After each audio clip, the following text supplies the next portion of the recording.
Please be seated.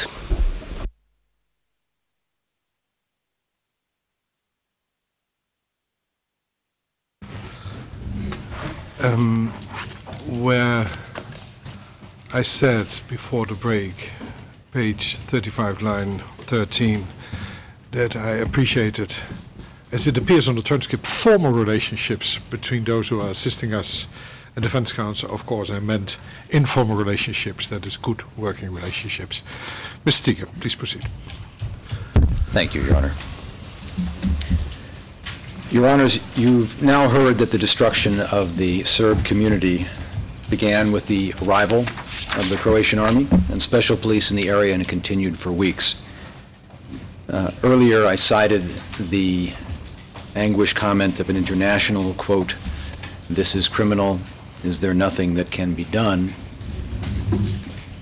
There was much that could have been done, but was not, because those in a position of responsibility, indeed those required by law to do so, did not, despite their awareness of both the risks that the crimes would occur and the knowledge that they were ongoing and would continue.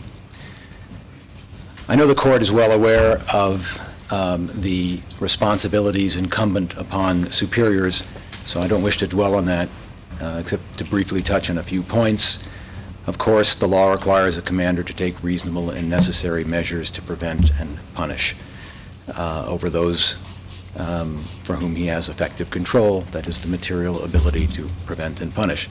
And these are two distinct duties. They are not discharged just in the face of generalized orders or cautioning subordinates to act in a lawful manner when particular circumstances arise that render that general responsibility insufficient. The duty to act for a commander exists when he knows or has reason to know that crimes are about to occur, but that does not mean he has to have specific details about a crime which is about to unfold or about which has happened.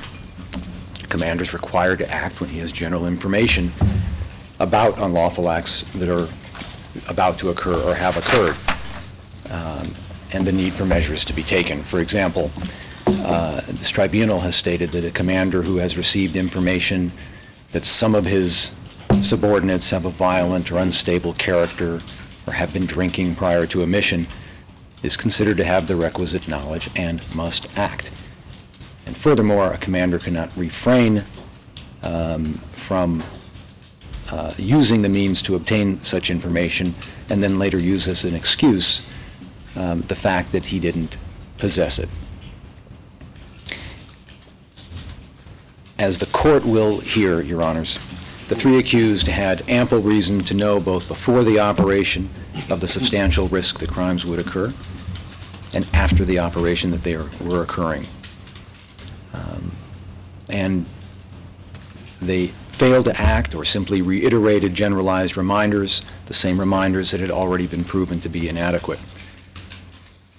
And having failed to prevent, they also failed to discipline or punish, thereby progressively undercutting the potential deterrent impact of any sanctions, again, in a cycle. With a considerable array of enforcement mechanisms at their disposal, none were meaningfully used, and the results can be seen in a number of ways.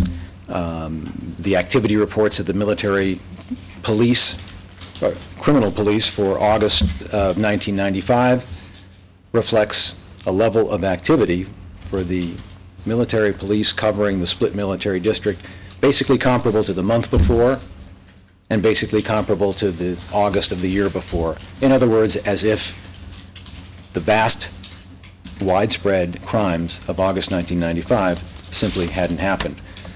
You'll see similar figures for the military and criminal justice systems, with almost no investigations initiated in August and early September. And the disciplinary figures for the split military district reveal roughly the same thing. No military disciplinary proceedings of any statistical significance, and certainly not for the substantial crimes that occurred, recognizing that the disciplinary system is not the primary means of enforcement. But the picture is clear. Little was happening, and to understand the gap between that little that was happening, it's useful to turn now to what the accused knew at the time and what they were doing. And some of this discussion will overlap and be interwoven between accused, but I'll try to take them quickly, one at a time. General Gotovina, as you've heard, was the commander of the split military district throughout the indictment period. That was a district that clearly functioned on a strict command and control system, a command and control system that General Gotovina himself praised in the book you've already heard about. He had both de jure and de facto control over his troops and the ability to issue orders to the military police. He had constant access to information on the ground, ample mechanisms to ensure that his orders, at least the orders he was interested in, were enforced. And although he embarked on other offensive operations during the indictment period, he did not relinquish his commander responsibilities and continued to issue orders even when physically outside the area, and remained responsible for the conduct of his troops. Shortly after the operation on August 9th, he ordered the reorganization of his 4 operational groups into 3 operational groups, and units from those formations were required to ensure the security and conduct cleanup operations throughout the territory, as well as protecting the border and preparing for operations in the east. And you'll also hear testimony that many troops remained in the split military district, engaged in the crimes about which you've heard. Moreover, the evidence will show that General Gotovina was often physically present in the indictment area during the months of August and September, spending considerable time in Kanin, but also in Zadar. It would have been impossible not to observe for himself the crimes that were occurring around him. Now, General Gotovina, like others, knew of the risk of retribution by his troops before it began. And indeed, as you'll hear in a moment, he knew of the propensity of those troops for engaging in crimes. As was mentioned before, there were troops, many of the troops were from the area, returning to the place and perceived source of their suffering, and their attitude toward Serbs or Chetniks was all too predictable. Indeed, General Gotovina told President Tudjman on 31 July, quote, "The forces heading towards Kanin are 400 good infantrymen from the 3rd Battalion, the 126th Regiment, who are all from this area, and they know the area through and through. They have reason to fight here, and at this moment it is difficult to keep them on a leash," unquote. Indeed, General Gotovina would later explain to one of the internationals that this human feeling to hate an enemy who has burned, looted, and expelled one's family was in fact an explanation for why the crimes occurred. It was no secret to General Gotovina or to the other commanders in Storm that they were sending in aggrieved men to a place that they saw as the cause of the harm to them and their families. That information alone would have been more than sufficient to trigger something more than boilerplate or customary standard admonitions to abide by the Geneva Conventions or international humanitarian law. But there's more than that, because just a few days before, in the prior operation, General Gotovina's troops had committed the same crimes they were to go on to commit during Operation Storm. Let me show you, I'll read from an excerpt of a report on 13 August from the military police. Quote, "On the following day, members of the Croatian Army 4th Guards Brigade and the 7th Guards Brigade, as well as certain groups that came into the broad area of Grahovo from surrounding areas, began setting fire to houses in Grahovo and the surrounding villages in an organized fashion," unquote. Now, This activity was also reflected in the Split Military District Diary, which mentioned on July 29th that the entire Grahovo was on fire. So knowing that he was sending in armed men to a place in which they would be quite prone and predisposed to revenge, and knowing further of their propensity for committing crimes against Serbs, the measures, both reasonable and necessary, for General Gotovina to have taken extended well beyond customary instructions concerning compliance. Strong and very specific measures were required, such as immediate investigations, detention, dismissal, arrest. Those are not only sensible, but clearly needed.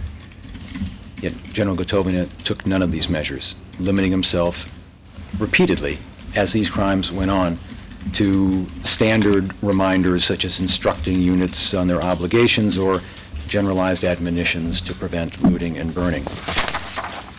And, of course, what happened after he sent in those troops was all too predictable.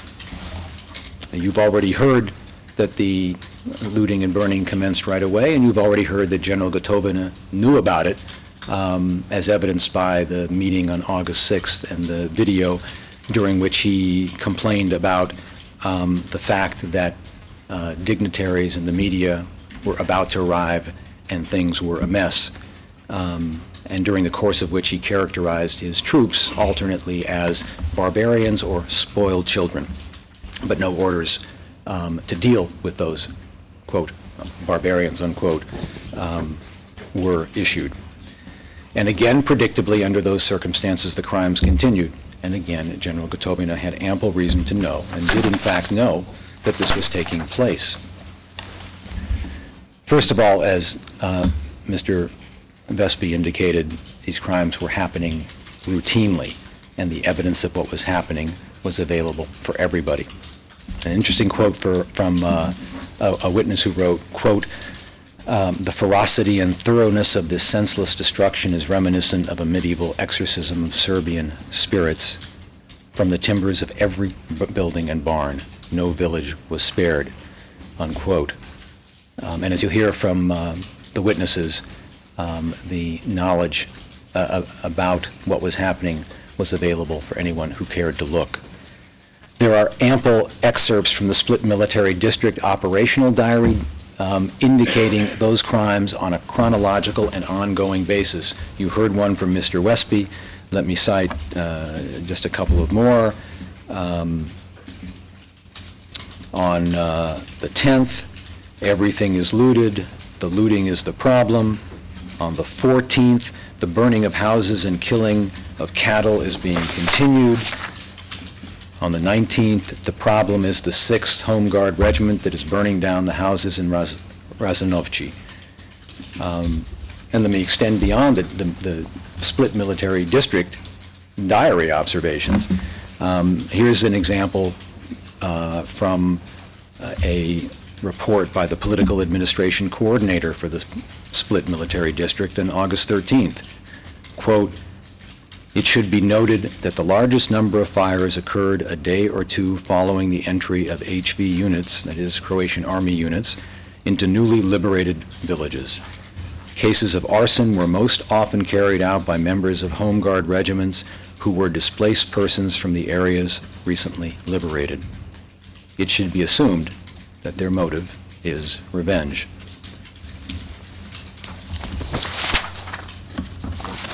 Your Honors, apart from the obvious evidence visible to everyone in the area, it was equally clear that everyone in the military structure knew that these crimes were taking place and were ongoing.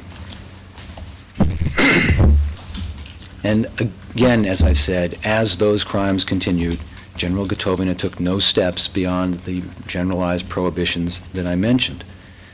On the 10th of August, he issued an order to 2 of the 4 operational groups to implement military discipline and order, prevent arson and other illegal acts, and to take resolute measures against those who conduct themselves in an undisciplined manner. It's essentially a reiteration of the duties that were obviously incumbent upon those commanders and upon those troops since before the operation began and had been persistently ignored on an ongoing basis. But perhaps General Gotovina's most telling reaction to the crimes occurred about a week later. Aware again of the ongoing crimes and the inadequacy of his previous responses to it, he noted once more that burning buildings was forbidden and the issue should be resolved. And as for concrete steps, he said this, quote, "The units that are burning down the houses will stay during the winter in the houses they are burning down now." In short, they'll just have to live with the mess they made. Commander has the obligation to take steps to ensure that his orders are carried out, or they mean nothing. Indeed, if they're not carried out, they mean less than nothing. They become quickly sanctioned, and they become a signal to the troops that such behavior that is supposed to be prohibited is tolerated. And the duty to act is particularly significant when an entire community is being destroyed virtually systematically and over a protracted period of time. Now, Mr. Lesby spoke about killings and the number of Serbian civilians who were killed during the course of the destruction of their community. But it would not be until international pressures mounted weeks later that inquiries started to be made for these later victims. The notice began much earlier. Of course, it begins with the knowledge of the troops who were going in and the area they're going into. As General Chermak said to President Tudjman, explaining what happened, quote, "You had fighters on the front line for 3-4 years. They lost their houses, ancestors' land, etc. They were already a bit damaged by the Vietnam syndrome, and in that state they were killing," unquote. It took no stretch of imagination to realize the considerable risk of retribution of that type in the absence of concrete measures to suppress it. And after the operation began, there was information from observations of internationals and complaints of internationals, both direct and through the media, that killings were taking place. One interesting one is a report by a UN press officer named Alan Roberts on September 1st, when he said, "We basically got a body count of people since the 4th and 5th of August. Would you mind slowing down? Thank you. There's now somewhere near 100 or more." Now, apart from the evidence that you'll hear of the intense interest on the part of Croatian military and political authorities about the possibility of media exposure and their awareness of what the media was saying, the accused were particularly interested in and attuned to Mr. Roberts' reports. So as you'll hear, in early September, General Gotovina, in a meeting with the UNCRO sector commander, threatened to have Roberts executed as a spy and provocateur, and General Chermak similarly singled Roberts out in a newspaper article as one who had been writing about Croatia negatively from the very start. But Generals Gotovina and Chermak and General Markac did not need the media to know that Serb civilians were being killed on a large scale. On the 19th of August, General Chermak met with a fact-finding team from the International Helsinki Federation for Human Rights, and they confronted him with information about summary executions, and his response was, quote, that there are probably, and I'm quoting from the report, quote, that there are probably 200 to 300 bodies in the hills with bullet holes in their heads, unquote. When they pressed him for more information, nothing was forthcoming. But these accused did not need the media to know that Serb civilians were being killed. Those bodies weren't secreted away only to be discovered years later to everyone's surprise. They were officially collected and counted on a daily basis. And Generals Gotovina and Chermak and Markac knew that because they used or established the very sanitation groups that were out there collecting the bodies. General Chermak did that immediately when he arrived in Knin, and General Gotovina did that on August 11th. Now, General Gotovina's order for attack had anticipated that such a detachment would work with the civilian police, and they did. So as the sanitation units prepared reports daily, they provided that information to the police, and the chief of the Zadar Crime Police, who was that was one of the police administrations involved in General Gotovina's order, reported on the progress of sanitation operations, and General Chermak was regularly apprised about the bodies collected. Let me show you an example of one of the reports by the chief of the Zadar Crime Police, setting out the details of the corpses collected by the 9th of August.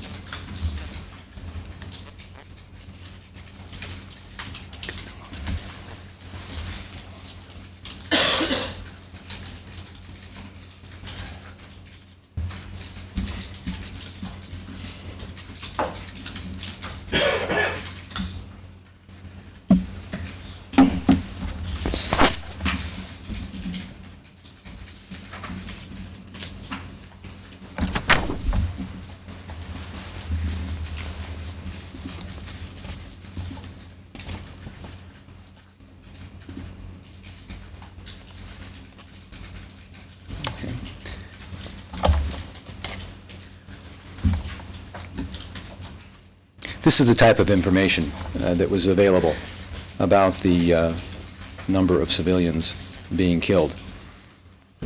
And you've heard the final statistics, over 350, and I believe the evidence will show even more were killed, and that is civilians, during August and September during the indictment period. Now, the defense in its pretrial brief has asserted that General Gotovina essentially relied upon, was informed that the civilian and military police and authorities were taking effective action and were restoring order and discipline in the liberated areas. Well, first, the commander cannot evade his fundamental responsibility to control his troops by pointing at others who may have been in a position to do so after they committed crimes. The responsibility to control those troops lies first and foremost with the commander, and the reason is, as you'll hear, that if he fails to do so, there is little that can be done in response. In any event, General Gotovina knew full well that the civilian and military authorities were not, military police authorities were not coping with the crimes. The evidence of that failure and the evidence of what his troops were doing was before his eyes at any given moment. But let me address the activities of the civilian military police authorities quickly, perhaps too quickly, in any event. First of all, everybody knew that the civilian authorities would take time to get established and functional. As President Tudjman said, the military may not be able to do all the things civilian authorities ultimately can, but quote, they can maintain order in these transitional periods, unquote. General Gotovina knew this. He told internationals in a meeting on August 8th that the military governor would remain in Kinin until civilian authority was established. And General Chermak was there until November. It was also clear that the civilian authorities were not going to be able to cope with the extensive crimes committed by soldiers at that time. There was never a genuine prospect of that happening. They weren't really set up to do that. They didn't have the real clout and authority to.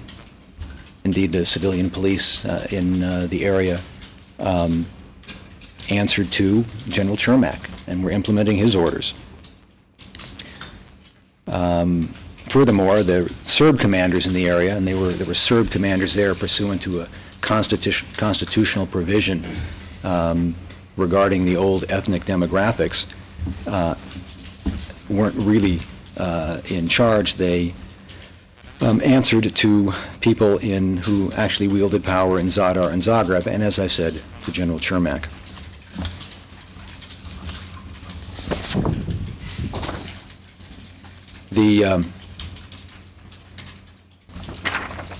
Perhaps more importantly, and understandably, the civilian police vastly outnumbered by the military, were extremely wary of interfering with armed and marauding soldiers. And you'll see a number of reports indicating that. I'll quote quickly from two. After reporting that members of the HV have been torching houses and killing livestock, the chief of the Lee-Kassin Police Administration writes, quote, in conversations with individual officers, they have stated that they are powerless with regard to this problem. And similarly, the assistant minister for the police wrote,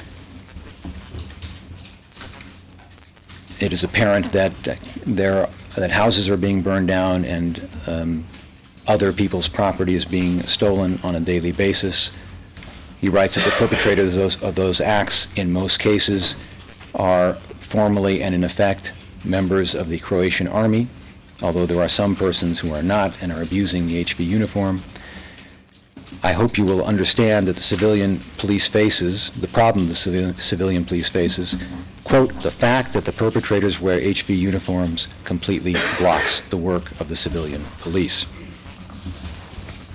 Now, that would have rendered the civilian police and their efforts inadequate enough. But in fact, the limited resources they had were not devoted to protecting Serbs, but in fact to collecting and interrogating them. That was pursuant to something called Operation Povratak, or Return, the priorities of which were to collect suspected prisoners of war, basically meaning anyone of military age, any male of military age, collect civilians in reception centers purportedly for their protection, and sanitize bodies killed during the operations and afterwards in the aftermath. The diversion of police resources to this task was not a secret and no surprise. It was anticipated before the operation was launched and can be found in General Gotovina's order for attack.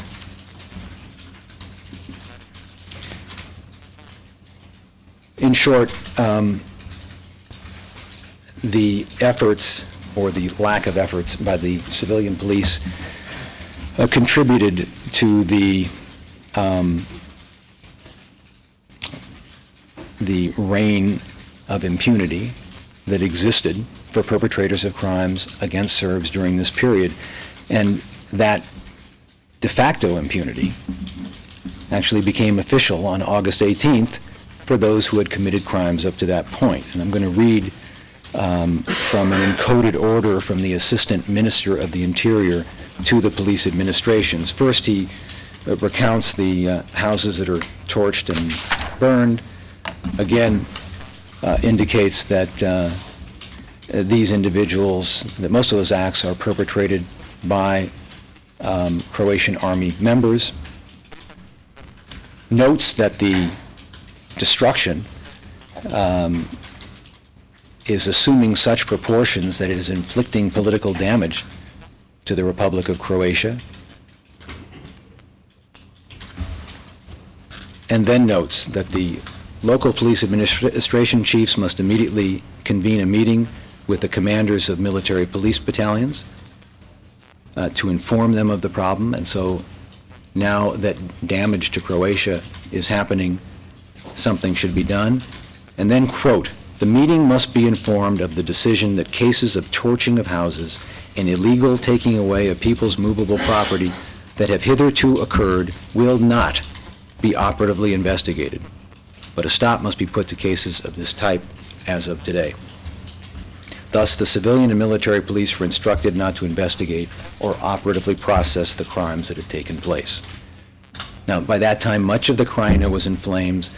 A huge amount of Serb property had been looted and stolen, and many had been killed. The impunity bestowed by this order is not only a further reflection of the negligible impact of the police, but sent a continuing signal, along with the absence of any meaningful measures from the military commanders, that crimes against Serbs were tolerated. The commanders didn't act, the civilian police didn't act, and I'll turn to the military police in a moment. Nobody acted to stop the crimes. Now, General Gotovina does point to the military police, as I mentioned, and cites his reliance on the military police.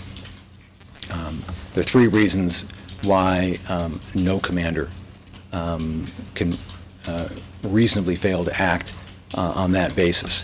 First of all, as I mentioned, a commander has the responsibility to command and control his troops. That responsibility ultimately rests with him, not with others.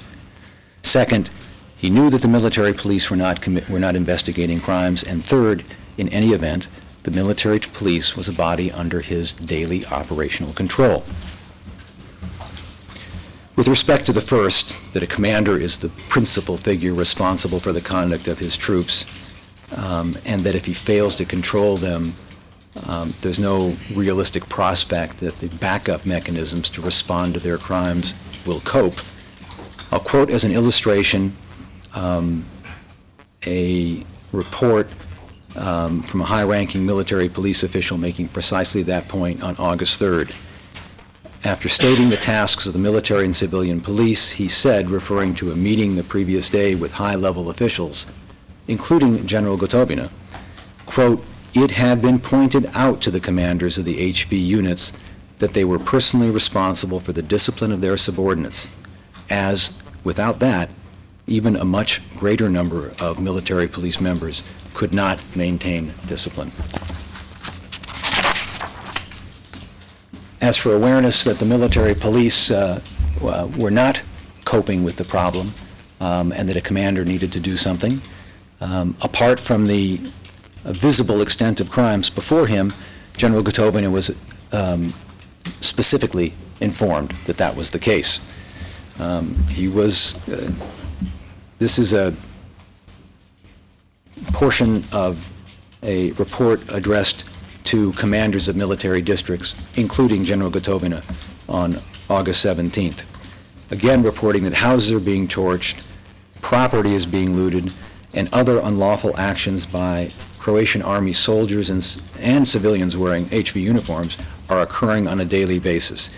The communication also says that cooperation between the military and civilian police on liberated territory thus far has not yielded results.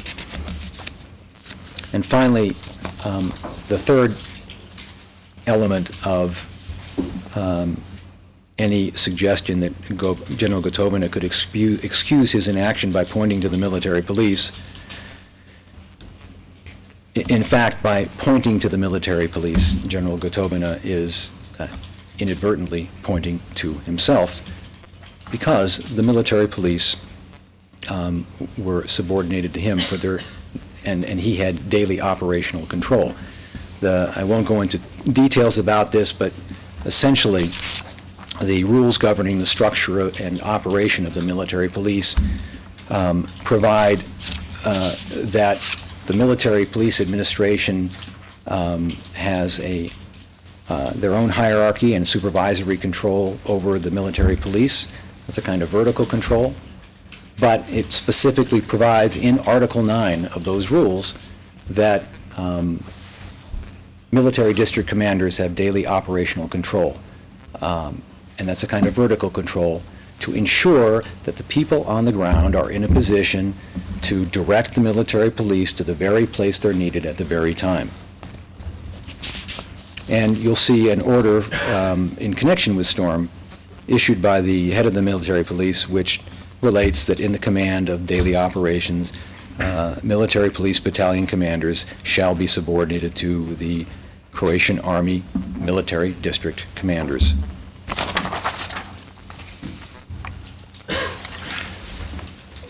In short, Your Honors, having brought in the very same troops who had just committed crimes into an area where they were even more likely to do it, General Gotovina did nothing more than issue perfunctory orders to his subordinates, reminding them of their obligations, the very obligations they had ignored before, and they were ignoring over and over again. Under those circumstances, in the climate of ongoing, daily, widespread crimes, his failure to take those measures not only was a failure to discharge his responsibility, but sent a message of toleration and acquiescence to his troops, making the continuation of those crimes inevitable, and leading to those troops who told the international that Mr. Vespi referred to that their commanders thought it was just fine. But, Your Honors, General Gotovina was not the only general, not the only colonel general, indeed, in the area.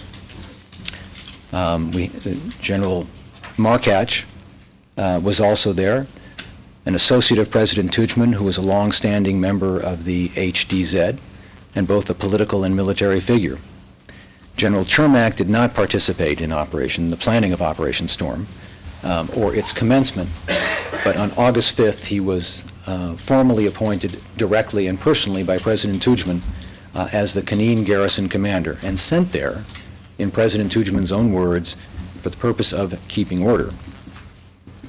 Now, beyond General Chermak's de jure powers as garrison commander, which is a position in the military that exists for the purpose of discipline, he was also vested with his authority of his high rank, Colonel General, and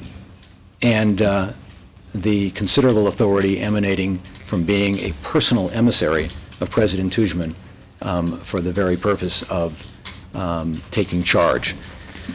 Indeed, General Chermak was understood by internationals to be the military governor of the area, and that was a term used by them throughout in their dealings with them that appears on correspondence and that was not corrected by him. Everyone accepted the appellation of military governor in connection with General Chermak's duties.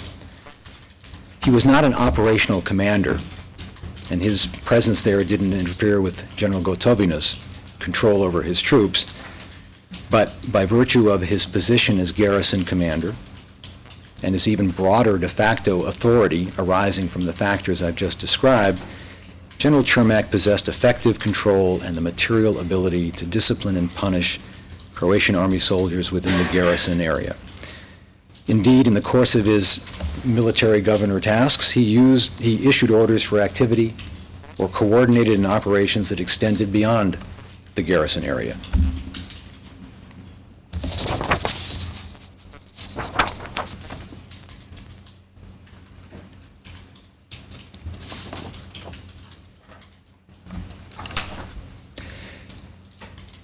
He was able to direct the military and civilian police, as you'll hear, and he had the responsibility and power to punish, and by so doing, prevent crimes against Serbs.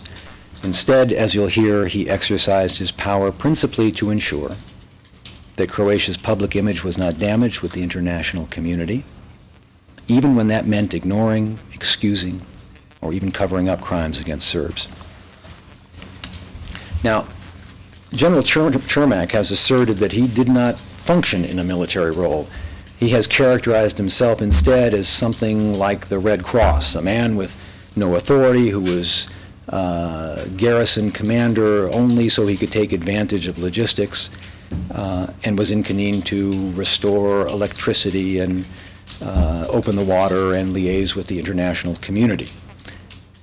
And he's further said that while he was appalled at the crimes that were taking place and repeatedly pleaded with others to do something about it, because he wasn't really a military figure, he was not the person responsible in any way for addressing them. In that sense, like General Gotovina, he points to others as failing to do a job for which he was responsible. But the evidence will show, Your Honor, that General Chermak was a military figure, as I've said, with the authority to order the military police and the power as the effective military governor to order the civilian police. He knew that crimes against the Serbian community were being committed by the army. He knew that nothing effective was being done about it, and instead he used his role, as described, to deflect international pressure and cover up crimes. Let me address those in order. First, General Chermak was unmistakably a military figure. He was mobilized from the reserves. He had the rank of Colonel General. He wore a uniform. He himself acknowledged in the course of recorded interviews with the OTP that he was responsible under military discipline. Had he done something wrong? Now, his military position was also reflected in other ways. For example, his involvement in mopping up operations. And this series of correspondence that you'll see during the course of the case will reflect that. First, on August 21st, the Croatian Army Chief of Staff issued an order for mop-up operations, which said, responsible for the realization of this order are the commanders of the military districts, as well as the commander of the Knin garrison. And when General Markac reported to the Chief of Staff the next day, he noted that, quote, at 1200 hours, there was a short meeting with Generals Gotovina and Cermak, unquote. And on the 25th, General Cermak responded to the order of the 21st, noting that in respect to part of the order that called for an intelligence assessment, quote, the split military district command and Knin garrison are in constant coordination. The intelligence assessment regarding this order was made by the chief of the intelligence department of split military district command. If we were to submit the same, I would consider it a repetition of work, unquote. He was clearly a military figure, and the evidence will further show that he had the power to issue orders as Colonel General to the military police, and the power as the effective military governor emissary from President Tudjman to issue orders to the civilian police, who understood they were to implement those orders. First, I'd like to show you an order to the commander of the Knin military police and the commander of the Knin police station to form teams to find and return property misappropriated from UNCRO, and report back to him this order enters into force immediately, as the order says. Or here's one on August 8th. Also to the military and civilian police, also effective immediately. You'll also hear witness testimony that General Cermak held daily meetings with the military and civilian police, who, as I mentioned before, understood that the conclusions from those meetings were to be implemented. And as he has acknowledged himself in the course of the interviews I mentioned, quote, I got reports from the military police. He also acknowledged this power contemporaneously at the time, telling members of the international community that he would order or that he had ordered investigations of the crimes they reported. On August 24th, when internationals again raised the issue of continuing crimes, he said he had already issued strict orders to the civilian and military personnel to stop such acts. And again, on September 3rd, he responded to UNCRO Commander Ferrand concerning restriction of movement, telling him that he, General Cermak, had issued a, quote, strict order that it be investigated. Similarly, he described in one of his interviews his reaction when he learned that humanitarian aid that he had delivered had been stolen. He was furious, he said, immediately called the police commander and told him, quote, do whatever you want, I want the culprits found, unquote. And indeed, they were. Now, I said that General Cermak was a military figure who had the power to do something about these crimes, and he knew about these crimes and knew that crimes were being committed by the Army. First, he knew about it from the internationals who repeatedly brought it to his attention. You'll hear from those internationals and you'll see contemporaneous reports. But as General Cermak himself told OTP representatives about the complaints, quote, this was a daily problem. It was a constant problem. It was a problem that just went on, unquote. Now, beyond his awareness from the reports and protests of the international community, General Cermak himself has repeatedly acknowledged during the course of those interviews with the OTP that he knew that soldiers were committing crimes during that period. Quote, most of the military wasn't conducting itself the way they should have, unquote. Quote, So when we talk about torching and destruction, that was in the first week of the Croatian military going through, so that was one period. And after that, this also happened, but to a lesser degree, so we have 2 periods, unquote. Here's another quote. You know that there were some killings, there was looting and burning, also after the operation of the Croatian military. And that went on, unquote. General Cermak also recounted a telephone conversation with the head of the Political Affairs Administration of the Ministry of Defense. Now, this happened after General Cermak read a newspaper interview in which the head of the Political Affairs Administration had denied that the Croatian army was committing crimes and attributed those crimes to civilians dressed in military uniform, which General Cermak knew was not true. So he, according to him, called the head of political affairs on the phone and said, quote, "You idiot, what are you saying? You think these people have no eyes to see what is going on? You're sitting there in Zagreb, you don't even know what the situation is, and the truth is what I'm telling you now." Unquote. Interestingly, according to General Cermak, the head of political affairs said, quote, "Well, don't be upset with me. You know I don't think like that," unquote. I don't think like that. There are people higher up, unquote. Knowing that these crimes were taking place, General Cermak also knew that insufficient measures were being taken. Indeed, that virtually nothing was being done. Here's what he said about that. Quote, "From day to day I told them, do your work, start doing something, look what's going on in Knin," unquote. He stated, quote, "They were there to do their jobs and they were just hanging around not knowing what to do with themselves." Those are, unquote, those are references to the military and the civilian police. According to General Cermak, he was constantly telling others of the criminality that was occurring in the Krajina and beseeching them to do something. He was in touch, he stated, with the Minister of the Interior, Ivan Jarnjak, and with President Tudjman, quote, "Because I didn't understand that this was happening and we couldn't stop this and I was embarrassed that this was happening," unquote. Could Counsel please slow down for the benefit of the interpreters? Thank you.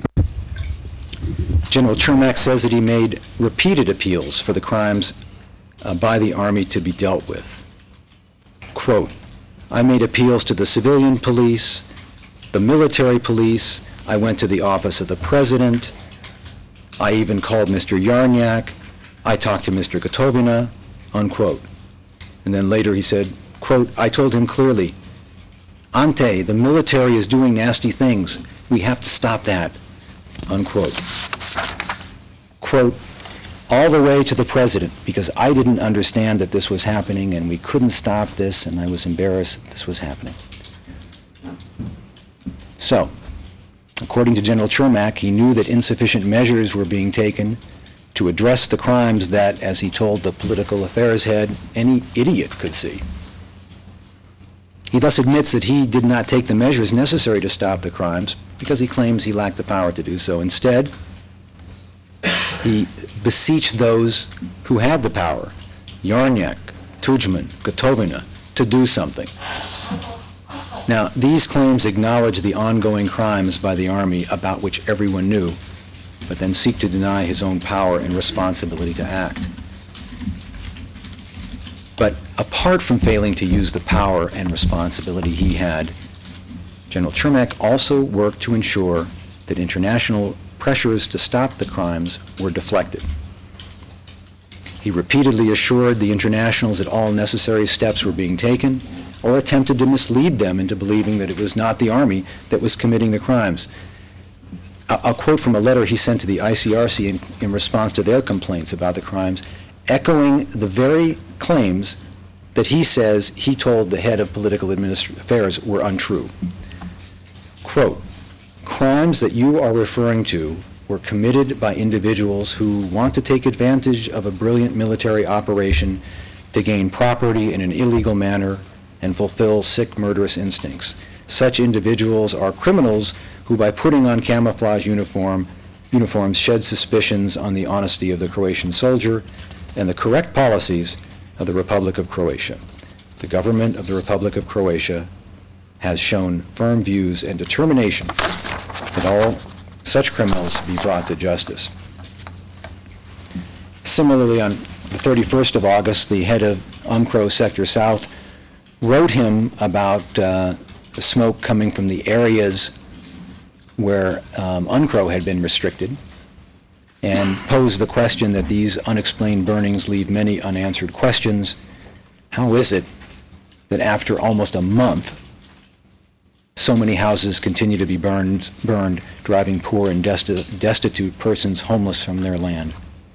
And on September 3rd, General Chermak wrote back, quote, "I am surprised that you mentioned the expulsion of the poor and needy from their land, and I consider these to be serious allegations and baseless accusations. Please provide documentation to prove at least one case of expelling people and torching their houses." As General Chermak told President Tudjman in 1999, quote, he, quote, "had to oppose incessantly to the Helsinki Watch, the international community, arsons, killings, etc." Now, in doing that, he was just one part of the effort to ensure that crimes were not inadvertently revealed to the international community. You'll see repeated documents during the course of this case. I've cited a couple before, reflecting concern over international repercussions or the fear of damage to Croatia's image. But the objective to ensure that the international community did not receive information that might hurt Croatia's image was pursued in various ways, rather than stopping the crimes themselves. For example, Mr. Westby told you that the UNCRO personnel was locked down, and when they were finally released, they observed the efforts that had been made to eliminate evidence of what had happened. There was a similar effort to control journalistic access for fear that the media would expose the ongoing crimes. Now, this began before Storm. Kindly slow down. Thank you. At a meeting on August 2nd, the political department of the Split Military District reported that journalists were asking to come to Grahovo, which had been burned down by HV troops. The quote was, in the diary, quote, "Journalists requesting to come to Grahovo, do not allow journalists to come to Grahovo. Cameras to be controlled," unquote. And then General Gotovina, who knew precisely how the damage to Grahovo had occurred, then suggested that they disseminate an alternative explanation. Quote, "Report through a messenger that Glamoch and Grahovo were shelled by phosphoric shells." After Storm, that same concern continued, in fact, was amplified, and you'll see various references to that during the course of the case. I'll quote again from the Split Military District War Diary. "Burning down of houses is a huge problem. The journalists and others who come to visit the area could prove that it was the arson." And then a later reference to different foreign TV agencies coming and the insufficient number of checkpoints to control journalists from getting in. General Chermak's efforts, however, to cloak the crimes and prevent their exposure to the international community went beyond the measures already discussed, however. Now, I mentioned earlier the collection of bodies. In the absence of investigation, bodies that were simply picked up, tagged, photographed, and buried along with the forensic evidence with them. Civilian bodies, animal carcasses were collected as quickly as possible and basically treated with the same investigative interest. Despite the fact that these civilian deaths mounted, these were considered collateral damage, storm damage. But it's possible to understand more clearly the attitude toward these deaths by pulling the curtain behind which some of these incidents are cloaked and looking at one in particular. Mr. Westby mentioned Grabori, and I'd like to focus for a moment on what happened in the aftermath of Grabori. Now, that's the incident in which 5 people were killed, including the 78-year-old man you saw in the video, and a 90-year-old woman with a bullet in her head burned in her house. So similar events, of course, had happened before. There was one difference here. The Human Rights Action Team was virtually on the spot with a camera. And they forced certain actions and responses that enable us to see both the attitude toward killings of Serbs and General Cermak's view of what to do about them. So let's begin with the day of the operation. First, General Markach's special police members were involved in the mopping up of Grabori. And during the course of that day, through radio contact, as they were reporting back, they reported that nothing had happened, and then when they returned that evening, they reported that nothing had happened. But the same day, the Human Rights Action Team came in with cameras and entered the village, and then confronted General Cermak later on. And if I can show you a quick video of his comments. Mr. Tiger, has a hard copy of the transcript been provided to the booth? Yes, Your Honor, it has. Yes. And please proceed.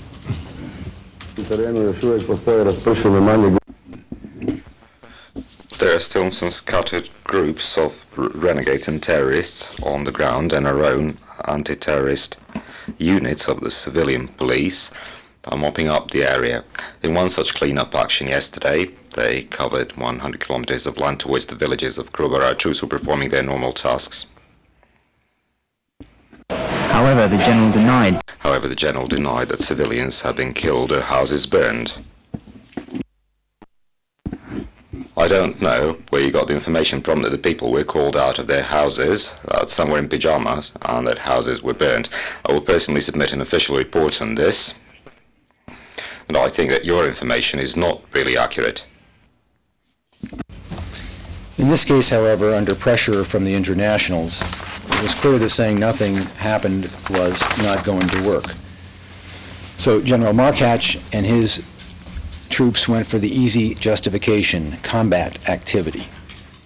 General Markach obtained backdated reports from first the commander of the unit, and then later, realizing there were no reports from the sub-commanders who had actually conducted the operation, obtained backdated reports from them as well. All of these reports say that killings occurred as an unfortunate consequence of combat. And these are interesting reports which the court will have an opportunity to see. Of particular interest is the fact that at some point someone realized that these reports needed an added touch, and so the same reports were redone with an extra paragraph which said that before the operation they had been instructed to comply with international law.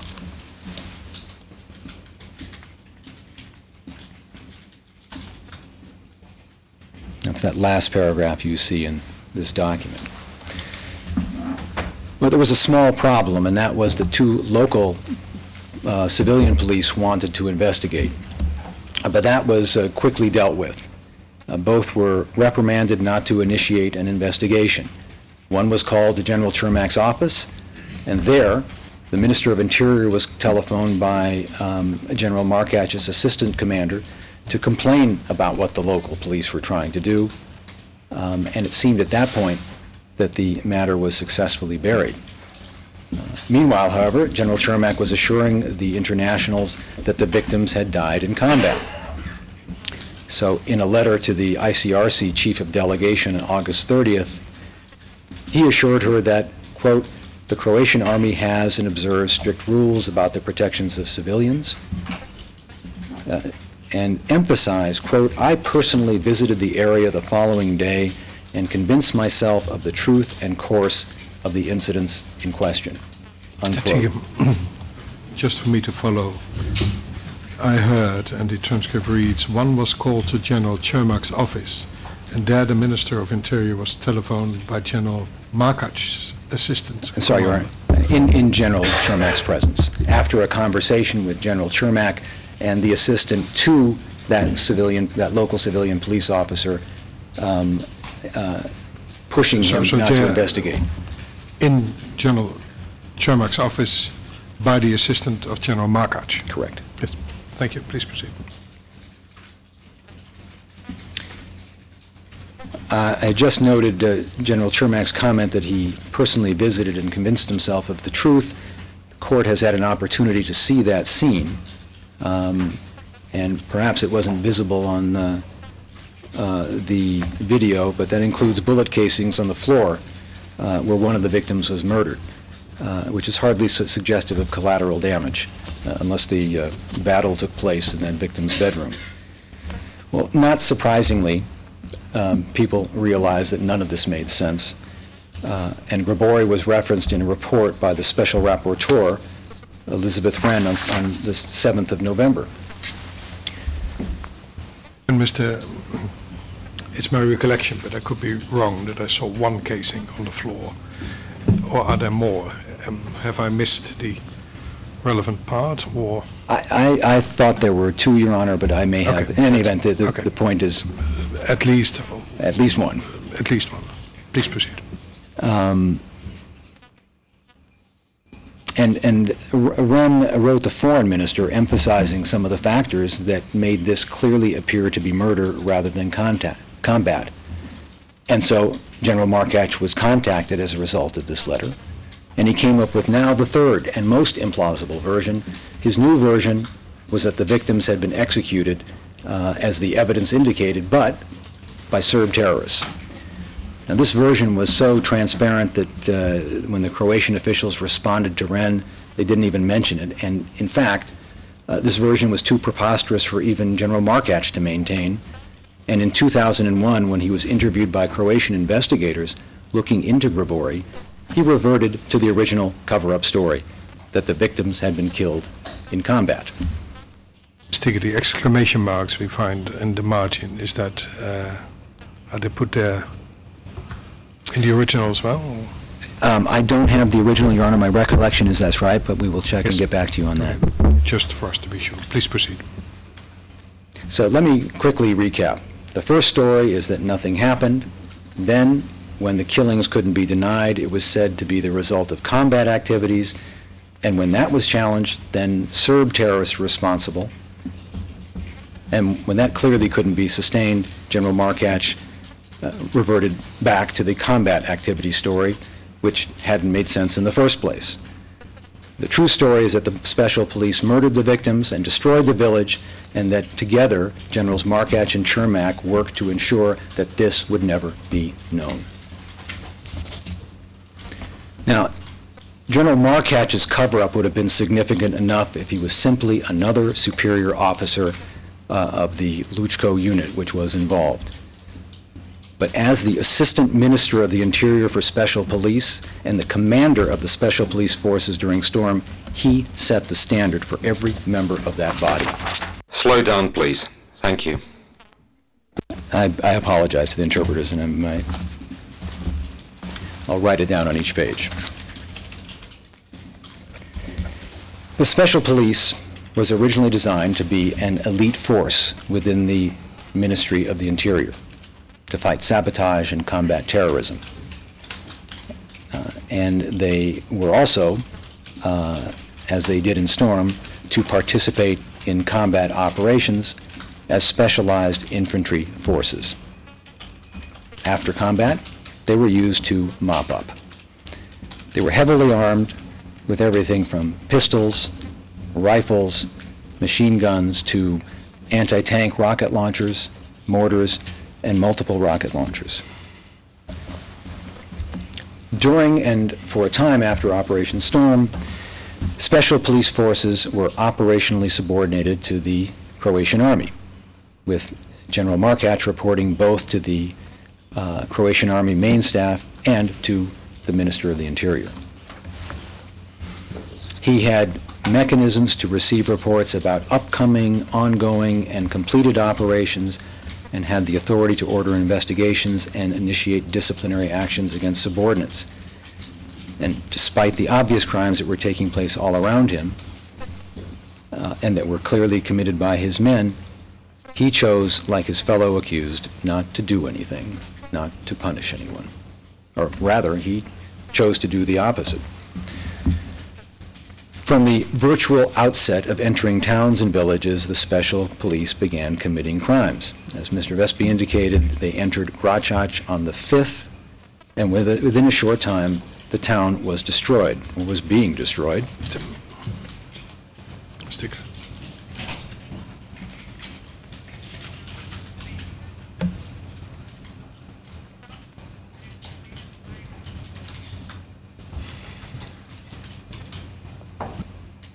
Could you perhaps put it every 10 lines, Mr. Tiga? Please proceed. Ultimately, as you have heard, 85% of Gracach was destroyed. And you saw those photographs of the special police members loading televisions on trucks and hot wiring cars. And General Markach could always know where his men were. He received regular reports. But in Gracach, he didn't need to read reports to know that. He was there with them. On the morning of the 5th of August, he entered Gracach with his special police and set up his forward command post there at noon.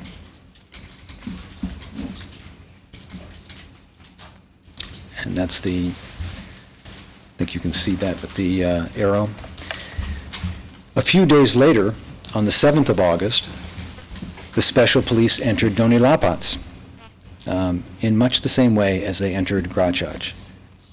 As with Gracach, the town was set ablaze, and as with Gracach, the burning continued for days. Ultimately, Donilapats was virtually completely destroyed. As the Minister of Defense said in September to President Tudjman, quote, "President, Donilapats as such does not exist. There is only its name on the map. Everything is destroyed. Everything," unquote. Here, too, General Markach did not need to rely on the widespread awareness of the looting and burning or the reporting system that would have alerted that to him, to the presence of his units in the locations where the looting and burning was taking place. He was in Donilapats, as the evidence will show, and he could see it for himself. Now, in light of what you've heard about Grabori, it's no surprise that no disciplinary measures or criminal penalties were imposed against members of the special police for crimes. General Markach's interest was not in disciplining his troops, not in preventing these crimes, not in punishing these crimes, but in ensuring the opposite, that these crimes would not be brought to light, that they would be buried along with the victims. We talked about Grabori already. The very day after the Grabori massacre, on the 26th of August, the same unit involved conducted a mop-up operation in the municipality of Orlic. And you've heard from Mr. Vespi what happened to Orlic. In the course of this operation, they began setting fires. General Markach was present immediately after the incident. In this case, he argued with a subordinate commander who had led the unit over the manner in which the operation was conducted. But he didn't punish, discipline, or arrest the members of the unit, despite the fact that he knew that they were the unit which had just set fire.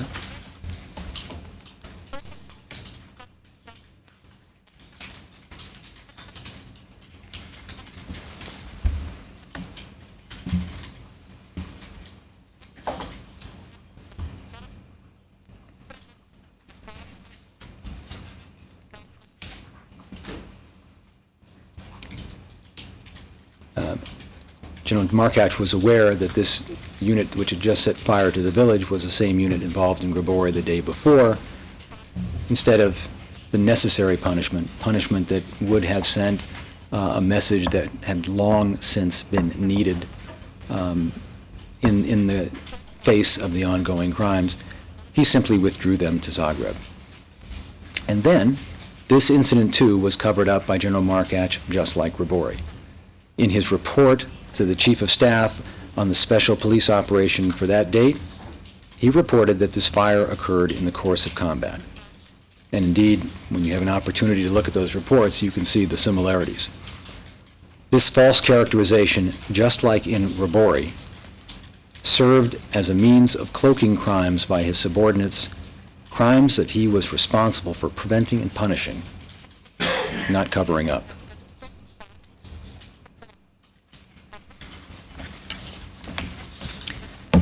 Your Honors, the circumstances that I have outlined, the unlawful failures of those with responsibility, the climate of impunity, the cover-ups, did not happen by accident.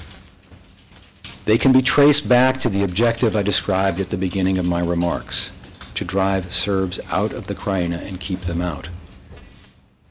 As discussed, the three accused contributed to that objective in various ways, whether actively or by repeatedly turning a blind eye, by standing by as the destruction unfolded day after day and yet repeatedly failing to take necessary steps to prevent or to stop the crimes.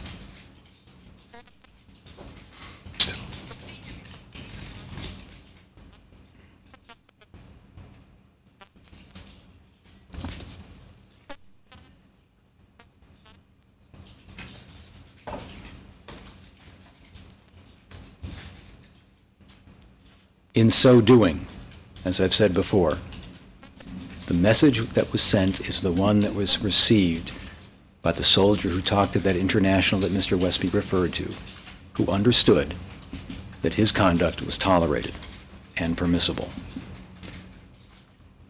It is for these reasons that the indictment charges a joint effort to achieve the illegal objective identified in the indictment. Your Honors, twice earlier I referred to the anguished rhetorical question posed by an international in the midst of the destruction of the Serb community, a community which had resided in that part of the Krajina for centuries. This is criminal. Is there nothing that can be done? Well, at this point, what can be done now is the trial that we have embarked on today, which promises a full and fair account of those events, with due regard to the rights of the accused and the rights of the victims, and to the solemn responsibility to ensure that, to the extent possible, the full story of what happened, based on all the available evidence, will emerge and responsibility allocated accordingly. It is the prosecution's submission, Your Honors, that at the end of this trial, having heard all the evidence, you will find the accused guilty of the crimes charged in the indictment. This concludes my opening remarks, Mr. Westby's opening remarks for the prosecution. Thank you, Your Honors.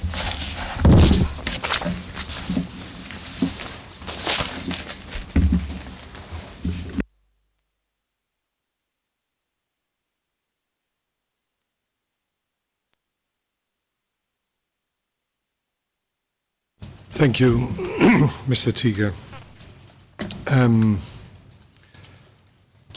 Having finished for today, we'll adjourn unless there's anything to be raised. Mr. Mistic. Your Honor, I did want to say something. I should have addressed it earlier, but I did not want to take time away from the prosecution's opening statement.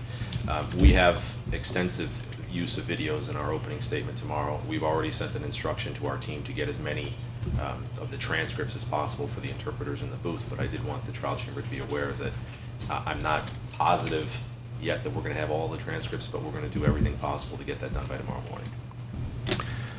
Yes, I take it that you understand my concern for a complete transcript.